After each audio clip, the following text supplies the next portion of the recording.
अब भाई 3 साल बाद तो रोहन्स की मदर भी तो बढ़ेगी, ऐसा तो नहीं है मदर जवान रहेंगी और मदर की एज बढ़ी नहीं रही है ऐसा तो नहीं है। मम्मी की बेटा अगर बड़ा हो रहा है तो मम्मी की भी तो एज बढ़ रही है ना। तो मम्मी x + 26 थी, 3 साल बाद मम्मी भी तो बड़ी हो जाएंगी 3 साल। तो x + 3 सॉरी मम्मी की एज कितनी है, x + 26 + 3, तो मम्मी की एज कितनी हो जाएगी, x + 29। अब क्या करेंगे, हमें बोला है दोनों का प्रोडक्ट कितना है बच्चों, 360, दोनों की एज का प्रोडक्ट। अब हम प्रोडक्ट करेंगे क्या, x + 3 इंटू x + 29, और दोनों का प्रोडक्ट कितना है बच्चों, 360। अब यहाँ से आप प्रोडक्ट इक्वेशन फाइंड कर लीजिए, x² + 29x + 3x + 9 × 27 का 7, हासिल लगा 3 × 9 = 27, 7 कैरी 2, 3 2 = 6 2 8 बराबर 360। अब आपका इक्वेशन अगर आ गया तो आपकी सारी वैल्यूज आ जाएंगी। ये हम इक्वेशन बनाना ही फिलहाल सीख रहे थे। x² + 29 और 3 32x + 87 - 360 = 0। तो x² + 32x ± 10 में से 7 गया 3, 15 में 60 गया 7 और 273 बराबर 0। बच्चों ये रहा आपका इक्वेशन। अब इस इक्वेशन का हमने मिडिल टर्म स्प्लिटिंग से सीखा है कि इसको सॉल्व कैसे करते हैं। अगर आप चाहते हो कि मैं दिखा दूँ सॉल्व करके तो आप देख ही लो। 273 का मल्टीप्लाई यहाँ 1 है, तो 273 और इसको ऐसा फैक्टर करिए कि बीच में 32 आ जाए। तो इसको काटते, 3 × 9 = 27, 3 × 1 = 3, 13 7 क्या 13 बार में कट जाएगा ये, ठीक है। 3 2 = 6, 6 7 = 13 7 91 होता है ना, 7 से कटेगा ये, ठीक है। फिर ये 13 1 = 13, ठीक है। 3 9 = 27, 3 1 = 3, 7 1 = 7, 3 टेस्ट, ठीक। अब हमें कैसा फैक्टर चाहिए बच्चों कि बीच में 32 है, तो चलिए फैक्टर करके देखते हैं। 7 3 = 21 और +13 तो कितना हो जाएगा 34, बट हमें कितना चाहिए 32, तो नहीं बन रहा। अब हम ऐसे कुछ बनाते हैं, 13 3 = 39, वाह बन गया। देखिए 13 3 = 39 और 7, 39 में से अगर हम 7 को सब्ट्रैक्ट कर दें तो 32 बन जाएगा। इसी तरह मिडिल टर्म स्प्लिटिंग हम लोग चेक करते हैं। एक हम एलसीएम साइड में निकाल लेते हैं और हमें जो चाहिए होता है हम उसी एम पर फोकस करते हैं। हमें 32 चाहिए, हर हाल में 32 चाहिए। अब ऊपर से 2 नंबर का नीचे से मल्टीप्लाई सफल करते जाइए, नीचे के 3 का मल्टीप्लाई होकर ऊपर के 3 का मल्टीप्लाई करके चेक, नीचे 20 के 2 का, ऊपर का आगे पीछे, मतलब आप सफल कर करके, जैसे मैंने देखिए पहले मैंने इसका और इसका मल्टीप्लाई किया, नहीं बन रहा, फिर मैंने थोड़ा सा स्किप कर दिया, मैंने 13 को 3 से किया, 1 7 बच गया, तो मैंने देखा 32 आ गया। तो yes this is a factor. अब देखते हैं कैसे करेंगे। हमें 32 कैसा चाहिए बच्चों, प्लस का 32 चाहिए, मुद्दा तो ये भी है। तो प्लस का 32 चाहिए, तो हम लोग क्या लिखेंगे बच्चों, 39x - 7x - 273 = 0। अब आप देखिए 39 में से 7 जाएगा तो प्लस का 32 आएगा, क्योंकि 39 आपका बड़ा नंबर है। अब हमारा पेयरिंग हो जाएगा, इन दोनों में से x कॉमन है बच्चों, तो x प्लस यहाँ 39 बच जाएगा, और यहाँ से 7 कॉमन है बच्चों, तो x प्लस यहाँ पे कितना हो जाएगा, 7 3 = 21, और यहाँ 6 7 7 9 = 63। ऑब्वियस है कि यहाँ 39 ही आएगा, but let miss we are checking. अब दोनों में सेम आ रहा है, तो x + 39 एंड x - 7 = 0। अब मुद्दा यहाँ भी आता है, सारे बच्चे जब यहाँ तक आ जाते हैं ना तो फिर फंस जाते हैं एक पॉइंट पर, तो जो यहाँ पे हम डिस्कस कर लेंगे अभी फटाफट। अब देखिए आपके पास जाहिर है कि आपकी क्वाड्रेटिक इक्वेशन में हमेशा 2 रूट्स आएंगे, 2 मूल आएंगे, 2 जीरोस आएंगे। तो ये डिपेंड करता है कि हमें कौन सा जीरो चाहिए, हमें कौन सा रूट चाहिए, हमें कौन सी वैल्यू चाहिए।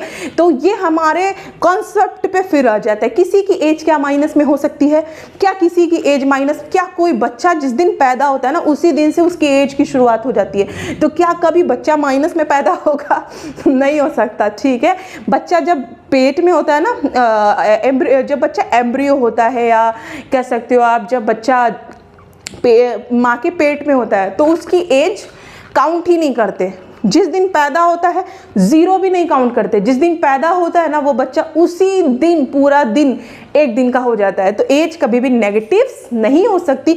तो आप देखो यहाँ 2 वैल्यू आपको मिली है, x + 39 बराबर 0। अगर यहाँ से x की वैल्यू निकाले तो -30, तो इट विल बी रिजेक्टेड ना, ये रिजेक्ट हो जाएगी। दूसरी x - 7 बराबर 0, तो x की वैल्यू कितनी आएगी बच्चों 7।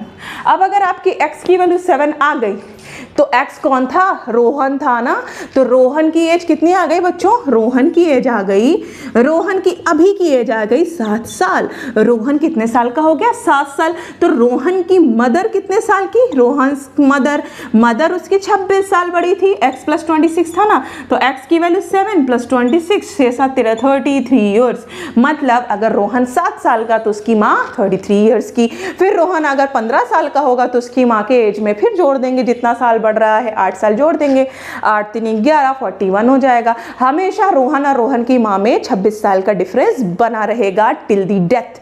ठीक है बच्चों, तो मुझे लगता है आई थिंक कि आपको समझ में आया होगा। अब इसमें भी बहुत सारी कंडीशंस आती हैं। इसमें तो इसने प्रोडक्ट बोल दिया था, कभी कभी ऐसा होता है 3 इयर्स बाद उसकी माँ, किसकी माँ, रोहन की माँ रोहन से 2 गुनी हो जाती है, या कभी कभी ये हो जाता है कि 4 साल बाद रोहन की माँ रोहन की 6 गुनी हो जाती है।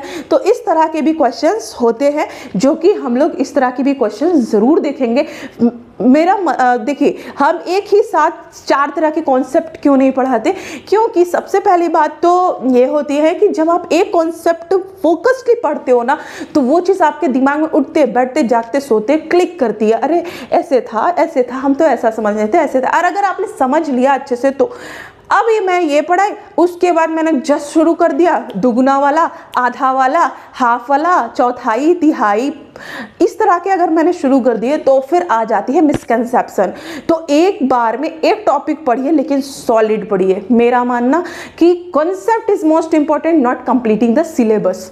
क्योंकि I have told you many times that I have passed your age and I felt that कि the concept most important, not completing syllabus, and everyone and every student, those who are studying right now in the 8th, 9th, 10th, 11th, 12th in the schooling form, yeah, in the schooling time, they want to complete syllabus only, completing syllabus, and this is a very much phobia in their head that I have to complete this much, and they are busy in the completing the syllabus all the time.